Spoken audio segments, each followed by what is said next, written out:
Jai Shri Krishna Chaitanya Prabhu Nityananda Shri Advaita Gadadhar Shivasadi Gaur Bhakta Vrinda Hare Krishna Krishna Krishna Hare Hare Hare Rama Rama Rama Hare Hare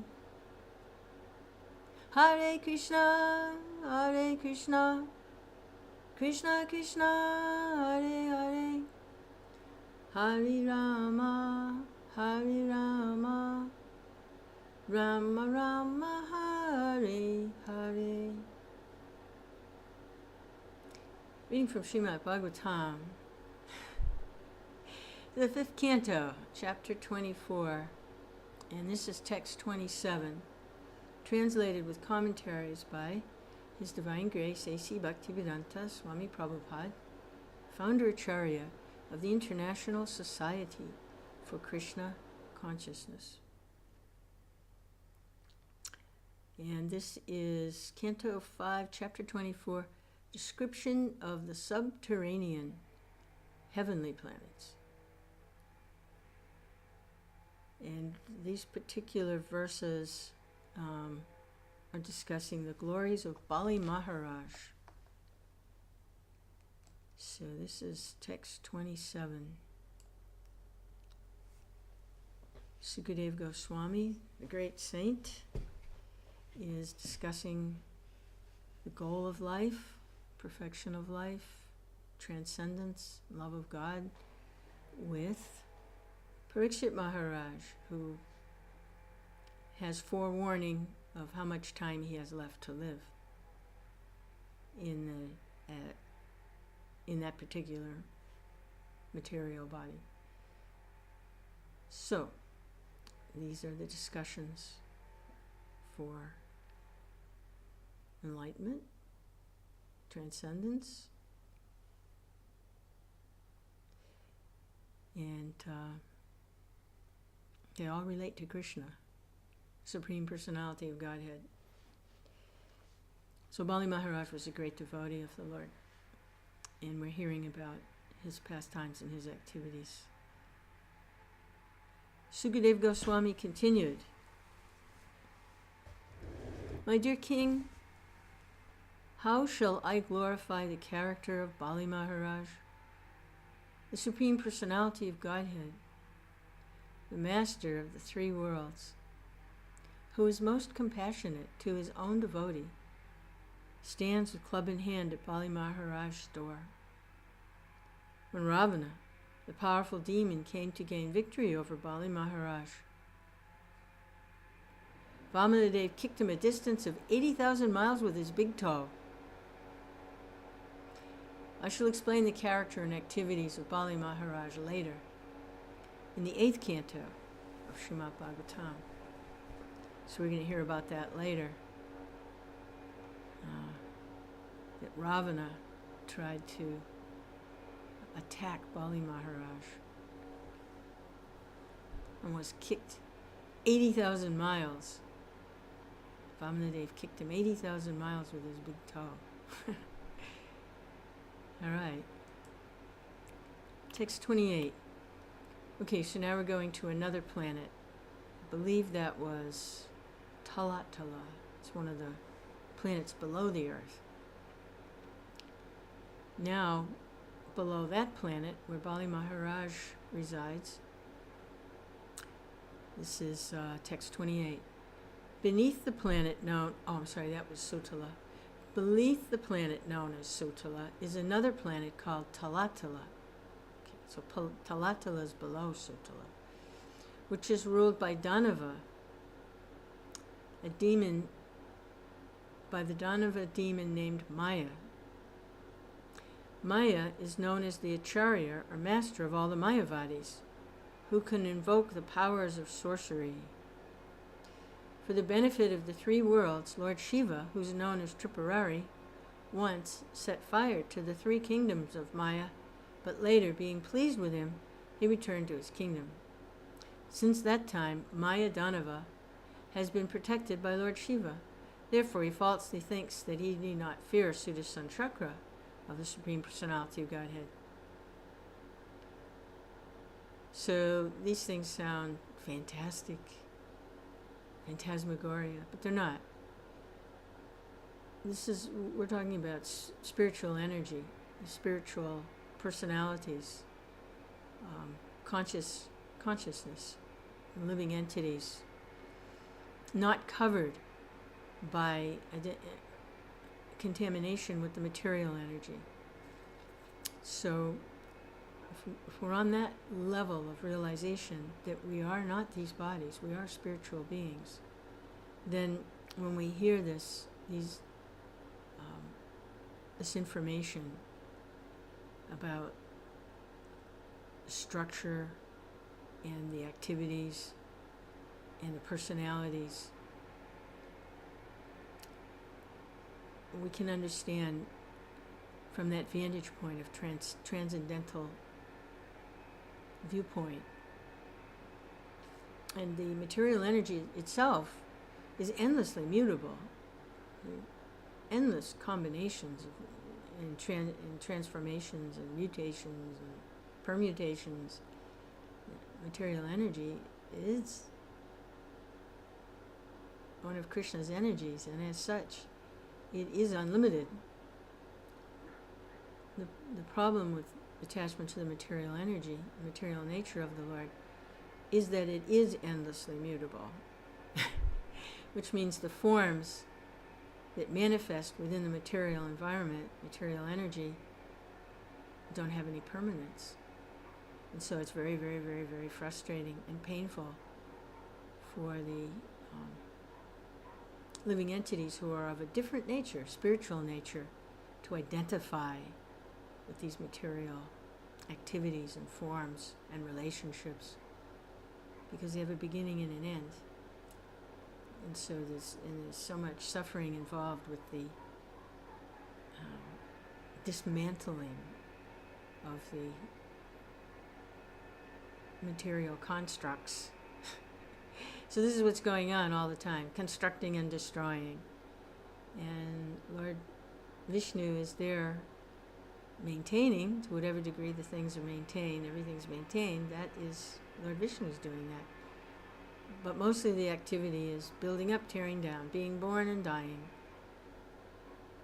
Too hot, too cold.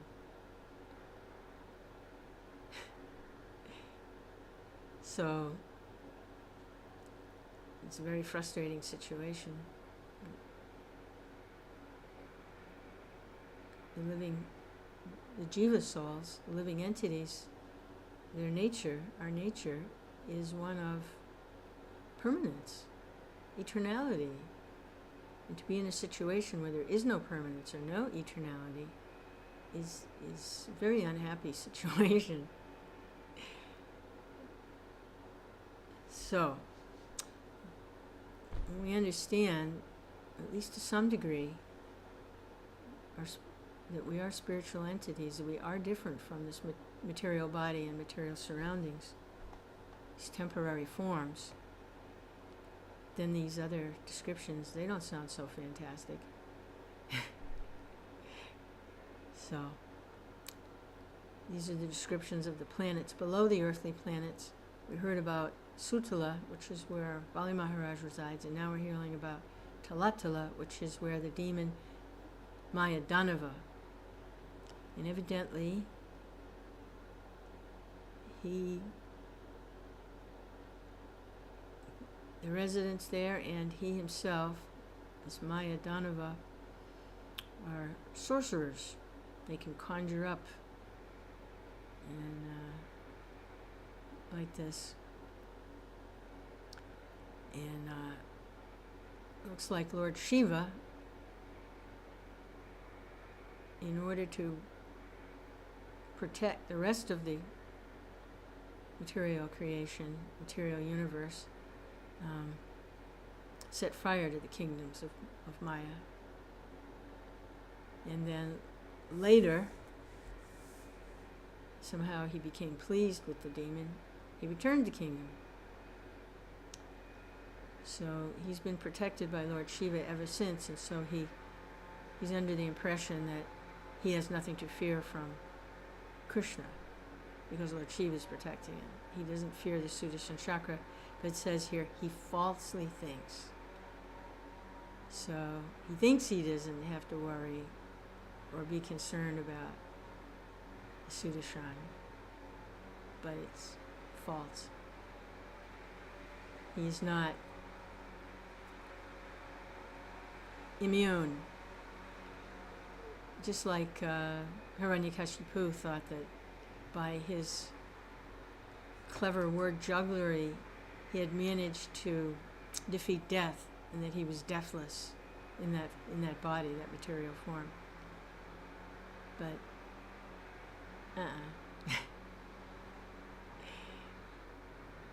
it's an illusion. Krishna in the form of Lord Nrsingadev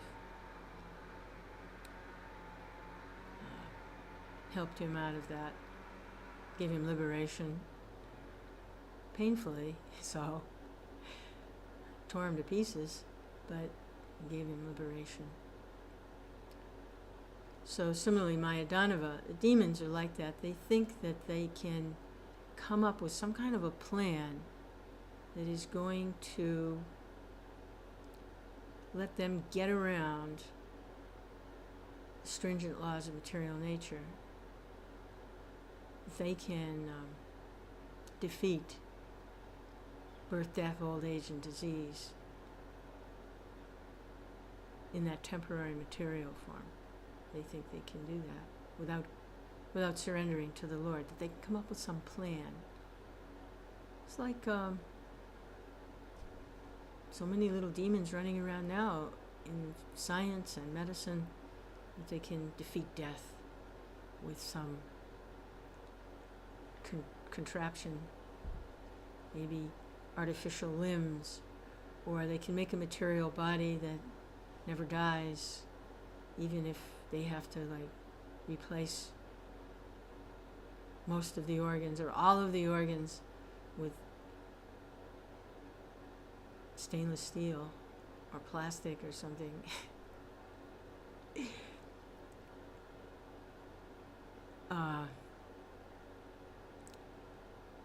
So they think they're successful in prolonging life, and they think that someday they'll find some magic solution to defeating death. That's what these demons are. Mayadanava thinks he's protected by Lord Shiva. Hiranyakashipu thinks he's protected by the benedictions he achieved from Lord Brahma. No. Material nature is what it is. Temporary. Forms of material nature are all temporary. There's no way around that. So to get attached to the material nature is getting set up for a big frustration and disappointment at some point.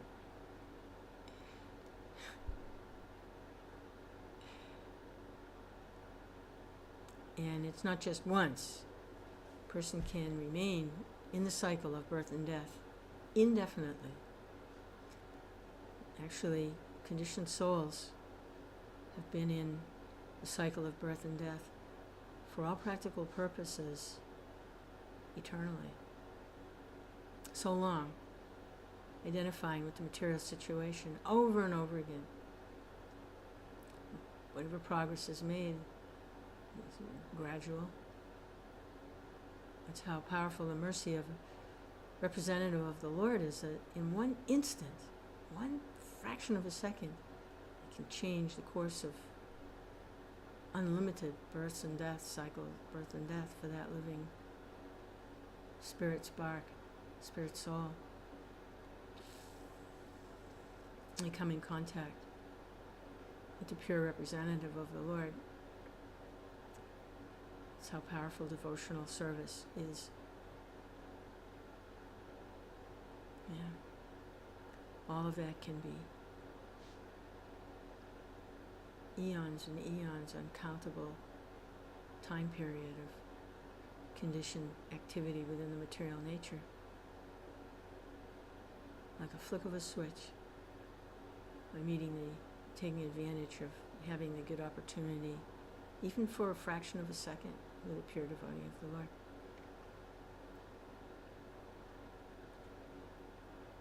It's like being struck by lightning. Come in contact with that energy, there's going to be an effect. It said that it doesn't sound very good, but just like one tiny drop of poison, if a person takes just a little tiny drop of strychnine or some of these other very powerful poisons, sometimes snakes have a venom that is lethal very quickly. Same with some of these spiders, they have poisonous venoms. So it doesn't take very much once it's in the bloodstream for someone to become very, very ill or to be forced out of that body. Poisons the whole body. So that's not very nice, but the principle of it not taking very much to make have a huge effect would be association with the pure devotee. Just a teeny tiny, even just a fraction of a second's association can transform that life and consciousness of the living entity who comes in contact with them. It's a different type of energy, and it's very, very potent. As potent as the Lord himself, his holy name, and his representatives, his pure representatives, and those who are purely trying to serve. Servant of the servant of the servant. Those that are purely trying to serve also, they have potency. And where are they getting their potency? They're getting their potency from the source that they're connected with, the pure devotee of the Lord. So these demonic mentality is so foolish. I can come up with something. I can come up with a plan. I can come up with a medicine. I can come up with a artificial organ, or I can learn how to manipulate the genetics, stem cells. Very foolish. And what we see is that there are reactions for these things in the end that are much worse than what the demonic mentality was trying to overcome. See, contaminations and experiments on genetics run wild. Just horrible mess. Yeah. Like a tangled ball of yarn, just gets worse and worse and worse. Huge mess. And then that's why Krishna says in Gita, he says, from time to time I have to reappear and rearrange everything. We have to do a little house cleaning and put things back on track, so that the pious living entities, they have facility to make progress, because that's what they want to do. They want to make, the pious living entity wants to make progress back home, back to Godhead, wants to reach Krishna, love of God. And the disturbances come from those that have the demonic mentality, who, that's the last thing in the world they want. They want to play in the sandbox and make a huge mess. So Krishna comes, he says, Paritranaya sadhanam vinasya chaduskatam. Whenever and wherever there is a decline in religious practice and a predominant rise of your religion, then I descend myself to annihilate protect the devotees and annihilate the miscreants. So, things are very much out of hand in this Kali Yuga. And the Lord has come himself personally to deliver the medicine, chanting of Hare Krishna. He's come as Shri Krishna Chaitanya, deliver the medicine for this age, which is Harinam, Sankirtan. Text 29. Oh, he only stayed briefly at Talatala, one little verse. Now we're going lower. The planetary system below Talatala is known as Mahatala. It's the abode of many hooded snakes, descendants of Kadru, who are always very angry. The great snakes who are prominent are Kuaka, Takshaka, Kaliya, Shushena. The snakes in Mahatala are always disturbed by fear of Garuda, the carrier of Lord Vishnu. Although they are full of anxiety, some of them nevertheless sport with their wives, children, friends, and relatives. Okay, so this is Mahatala. So below Bali Maharaj's planet, Sutala, Bali Maharaj is a great devotee of the Lord. So you know his management of Sutala is, people, the residents there have to be peaceful because he's a devotee, a great devotee, which means Lord Vishnu is there also. Because wherever the devotee is, Vishnu is there. Wherever Vishnu is, the devotees are there. They're never separated. So you know, we know Sutala, just below the earth planet, is a very peaceful place. Then below that is Talatala, where the demon Mayadanava is the Acharya.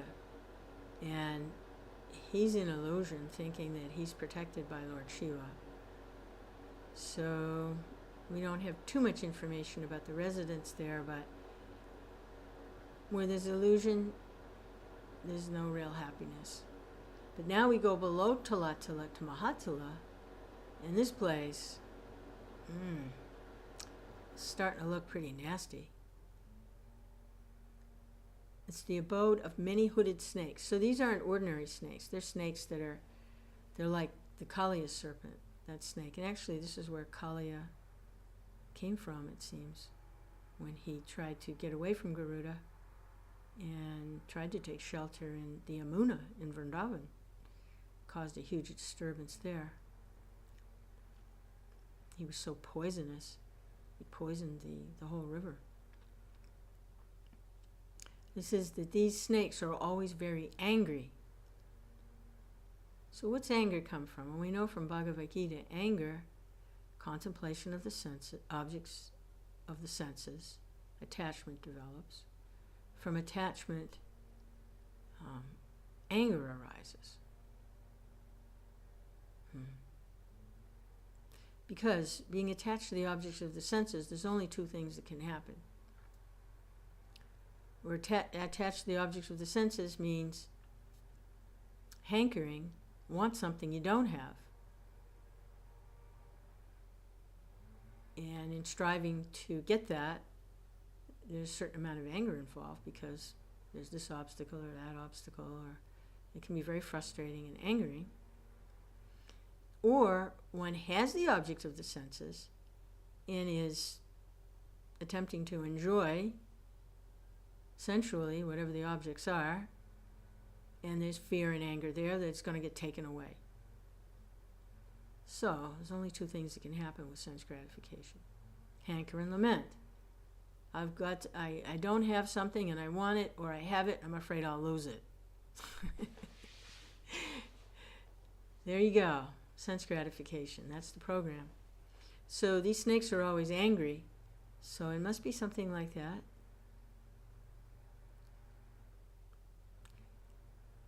And we have the names of the prominent living entities who are in these bodies of snakes with many hoods.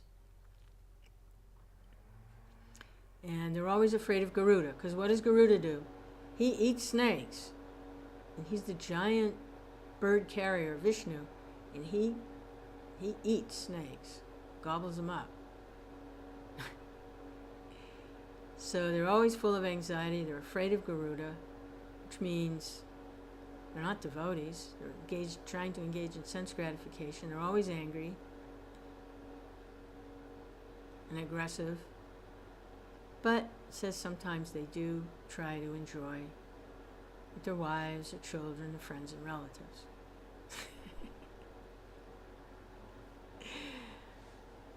That's their community development is based on their material attachments. Prabhupada's commentary, it is stated here that the snakes who live in the planetary system known as Mahatala are very powerful, have many hoods. They live with their wives and children and consider themselves very happy, although they're always full of anxiety because of Garuda, who comes there to destroy them. This is the way of material life.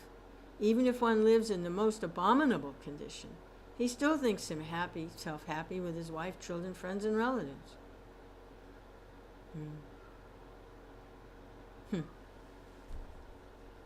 This is the way of material life.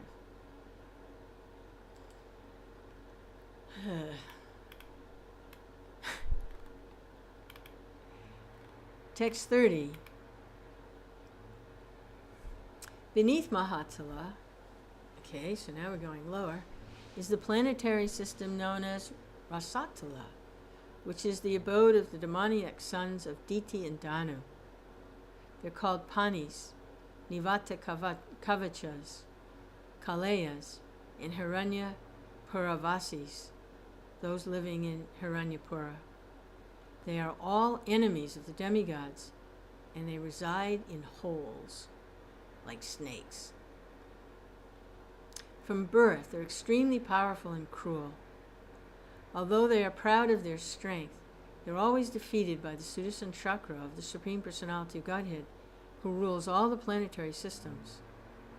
When a female messenger from Indra named Sarama chants a particular curse, the serpentine demons of Mahatala become very afraid of Indra. Whoa. Going lower and lower. So we got some more snakes here. More snakes. The thing about snakes is the envious nature, their envious nature. So, Mahatala, they're envious and angry. In Rasatala, they're powerful, they live in holes, and they're cruel, and they're very proud of their strength. But they're always defeated by Sudarshan Chakra. And they have a lot of fear of Indra also. A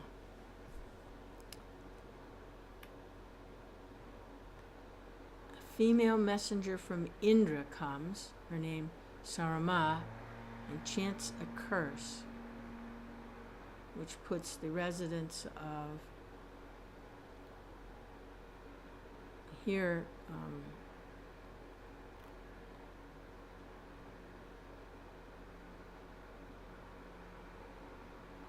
that may be a misprint, because we're talking about Rasatala, and here it refers back to Mahatala.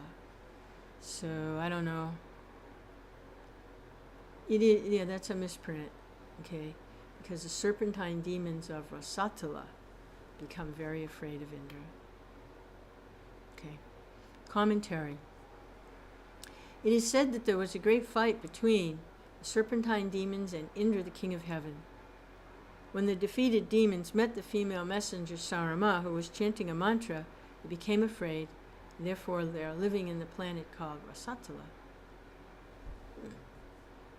So Indra defeated these demons.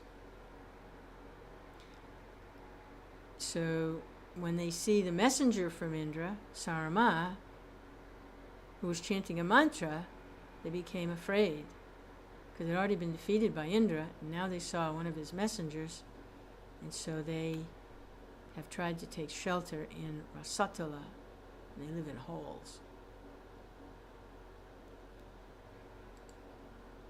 31. Okay, so we're going to the very, very bottom. Beneath Rasatala is another planetary system known as Patala, Nagaloka.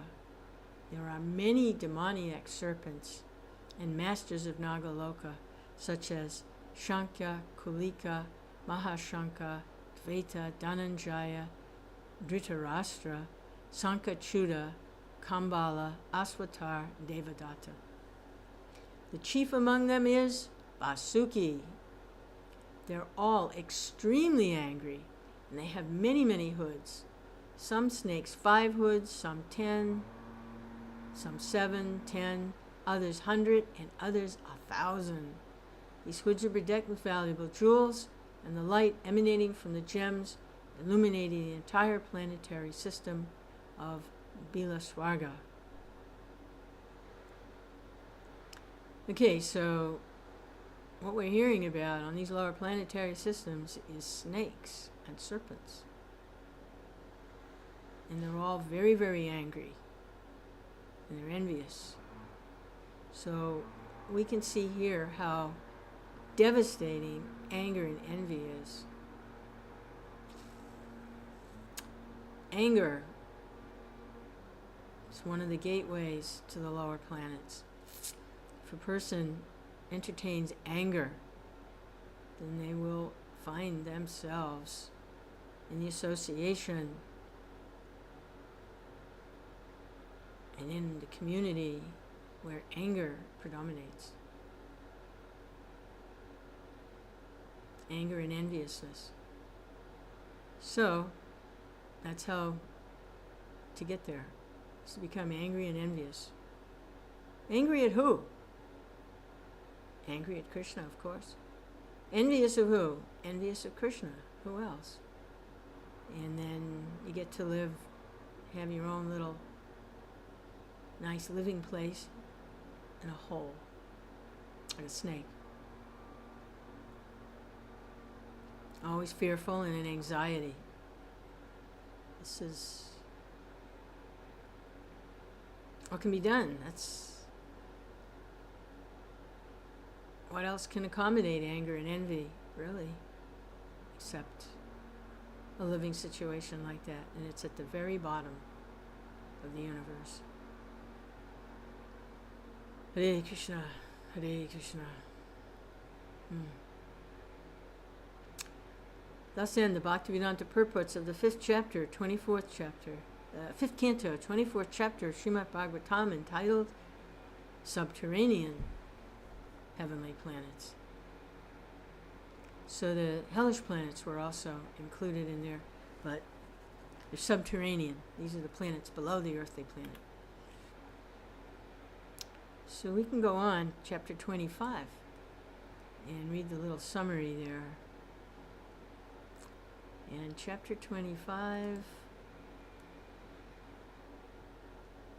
is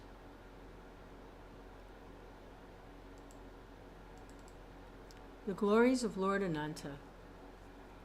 All right, Lord Ananta is supporting the whole thing. Short little summary here. In this chapter, Sukadeva Goswami describes Ananta, the source of Lord Shiva. Lord Ananta, whose body is completely spiritual, resides at the root of the planet Patala. He always lives in the core of Lord Shiva's heart, and he helps him destroy the universe. Ananta instructs Lord Shiva how to destroy the cosmos, and thus he is sometimes called Tamasi, or one who is in the mode of darkness. He's the original deity of material consciousness, and because he attracts all living entities, he is sometimes known as Sankarshan. The entire material world is situated on the hoods of Lord Sankarshan. From his forehead, he transmits to Lord Shiva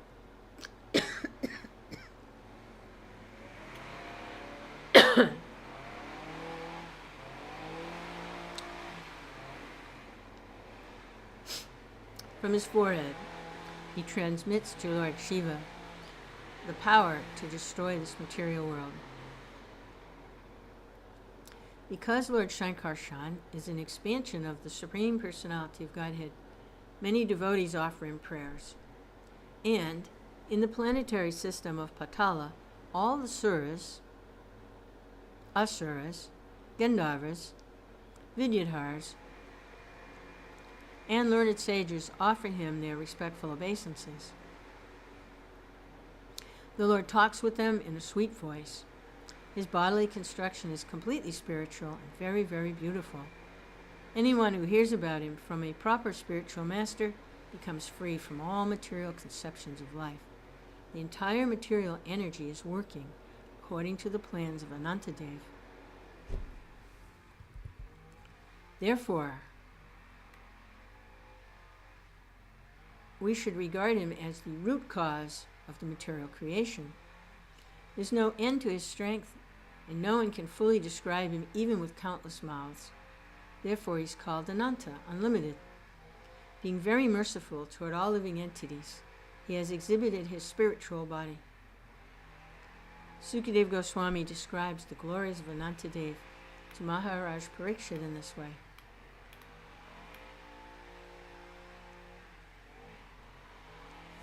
Text 1.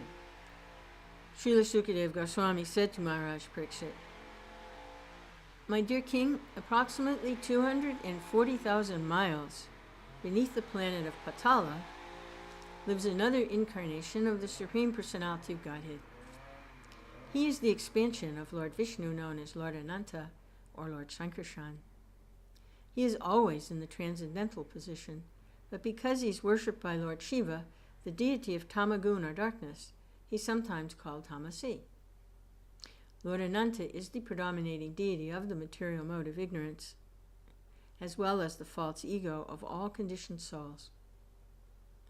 When a conditioned living being thinks, 'I'm the enjoyer, this world is meant to be enjoyed by me,' this conception of life is dictated to him by Sankarshan. Thus, the mundane conditioned soul thinks himself the Supreme Lord." Prabhupada's commentary. There's a class of men akin to Mayavadi philosophers who misinterpret the Ansoham Vedic mantras to mean, "I am the Supreme Brahman," and "I am identical with the Lord." This kind of false conception in which one thinks himself the supreme enjoyer is a kind of illusion. It's described elsewhere in Srimad Bhagavatam, "Janasya mohoyam ahamameti." As explained in the above verse, Lord Sankarshan is the predominating deity of this false conception. Krishna confirms this in the Bhagavad Gita. "Sarvasya chaham hridi sannivisto mataksmitya jnanamapohanam cha." I'm seated in everyone's heart. From me come remembrance, knowledge, and forgetfulness. The Lord is situated in everyone's heart as Sankarshan.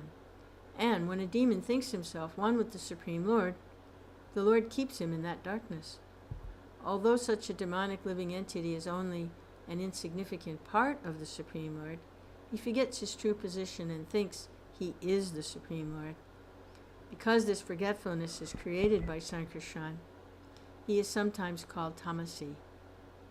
The name Tamasi does not indicate that he has a material body. He's always transcendental, but because he is the super soul of Lord Shiva, who must perform tamasic activities, Sankarshan is sometimes called Tamasi.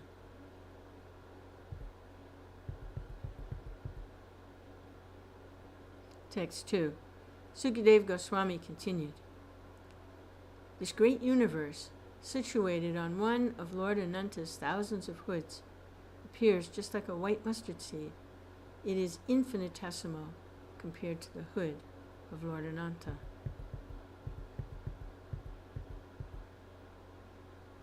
Text 3. At the time of devastation, when Lord Ananta desires to destroy the entire creation, he becomes slightly angry. Then, from between his two eyebrows appears three-eyed Rudra carrying a trident. This Rudra, who is known as Sankarshan, is the embodiment of 11 Rudras, or incarnations of Lord Shiva. He appears in order to devastate the entire creation. I'm going to read that again. That's interesting Try to hear that a little bit better. At the time of devastation, when Lord Ananta desires to destroy the entire creation, he becomes slightly angry. From between his two eyebrows appears three-eyed Rudra carrying a trident.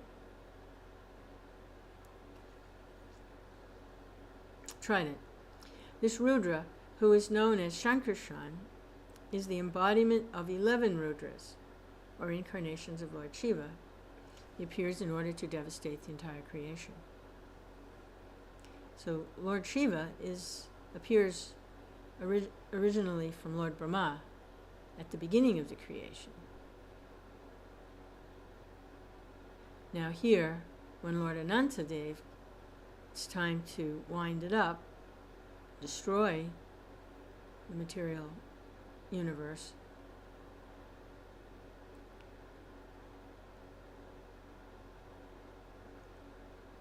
Lord Shiva, their incarnations of Lord Shiva appear from between his two eyebrows.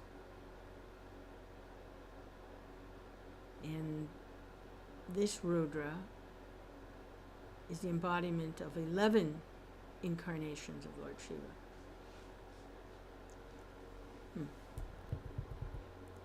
Prabhupada's commentary: in each creation, the living entities are given a chance to close their business as conditioned souls. When they misuse this opportunity and do not go back home, back to Godhead, Lord Shankarshan becomes angry. The 11 Rudras, expansions of Lord Shiva, come out of Lord Shankarshan's eyebrows due to his angry mood, and all of them together devastate the entire creation. So he becomes angry. It's his desire that the living entities, that's what the whole reason the material situation is created, is to give the living entities the opportunity to reestablish an eternal loving relationship with Krishna. And when they don't do it, they continue on and on and on, birth after birth after birth after birth, eons and eons. And what's the use of it? Krishna becomes angry. And in his incarnation as Lord Shankarshan, the Rudras appear and they wind the whole thing down. And at some point it will be manifest again. But for now, forget it. It's enough. Then it'll get wound up again. Text 4. The pink, transparent toenails on the Lord's lotus feet are exactly like valuable gems polished to a mirror finish. When the unalloyed devotees and the leaders of the snakes offer their obeisances to Lord Shankarshan with great devotion, they become very joyful upon seeing their own beautiful faces reflected in his toenails. Their cheeks are decorated with glittering earrings, and the beauty of their faces is extremely pleasing to see.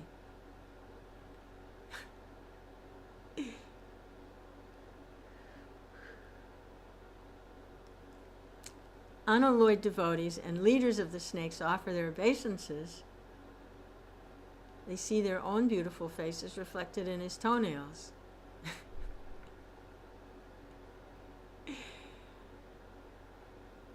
So where is the impersonalism? There's no impersonalism. You approach Krishna, you can see yourself. Not only do you see Krishna, but you also see yourself. They see their own reflections in Krishna's toenails. And they're very beautiful. Text 5. Lord Ananta's arms are attractively long, beautifully decorated with bangles, completely spiritual. They are white, so they appear like silver columns.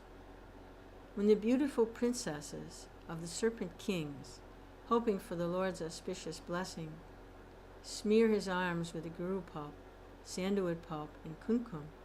The touch of his limbs awakens lusty desires within them. Understanding their minds, the Lord looks at the princesses with a merciful smile. They become bashful, realizing he knows their lusty desires. Then they smile beautifully and look upon the Lord's lotus face, which is beautified by reddish eyes rolling slightly from intoxication and delighted by love for his devotees.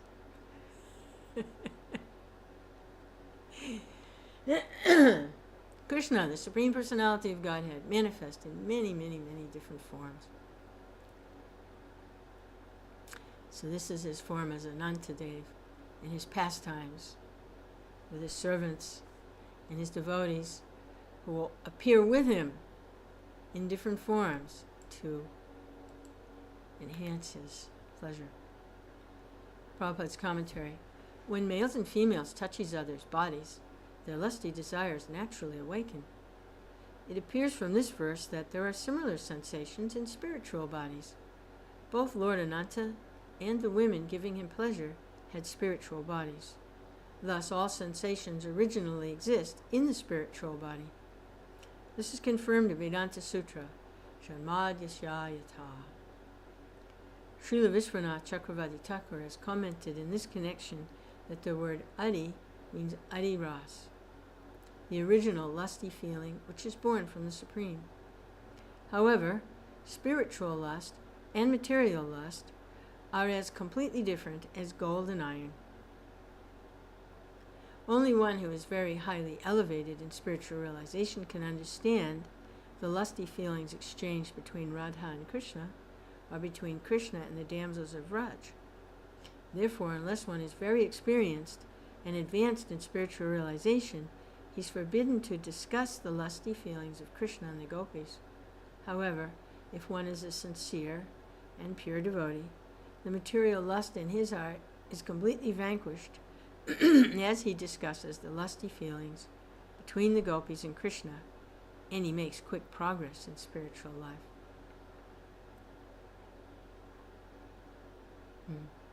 That's the stumbling block, the lust. And the big one, of course, is the lust for sex desire. And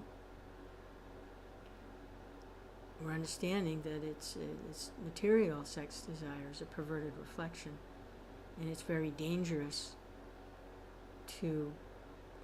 for spiritual advancement to equate Krishna's interactions with his devotees, to equate that with the conditioned souls who identify with the material body and their attempts at enjoying sense gratification on a material level. It's very, very dangerous. But Prabhupada explains, for one who is pure in heart, they can understand this loving mood, which appears to be lust, but is not material in any way. It has nothing to do with the material body.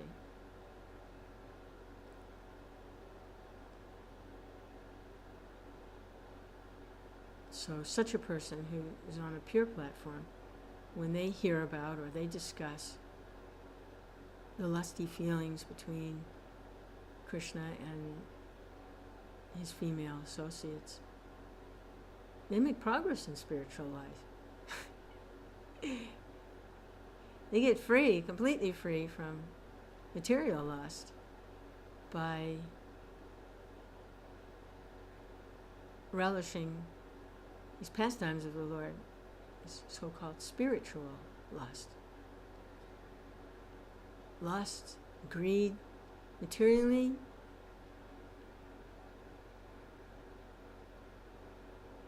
drags the living entity further and further away from Godhead, down, down, down into material bodies, birth after birth after birth. Not even human. It can glide much lower. We're hearing about these serpentine entities, on the lower planets. Not very nice.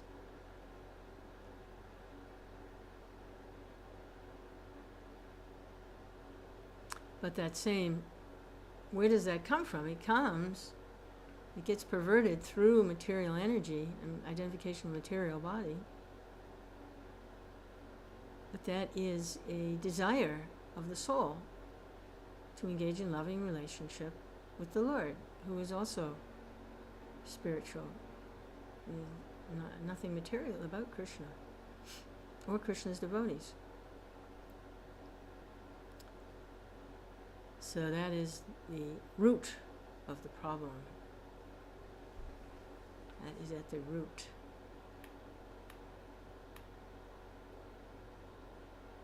The medicine for this disease is Krishna's mercy in the form of his devotees, in the form of his prasadam, in the form of his holy name, and gaining access to the devotional energy of the Lord, devotional service. Because the Maya, or the illusion of identification with material body, has no jurisdiction there. So we want to make that connection through devotional service and hearing and chanting about the Lord and the Lord's activities. That is devotional service. There are many forms of devotional service. That is a primary form. Very, very, very, very potent form, hearing and chanting.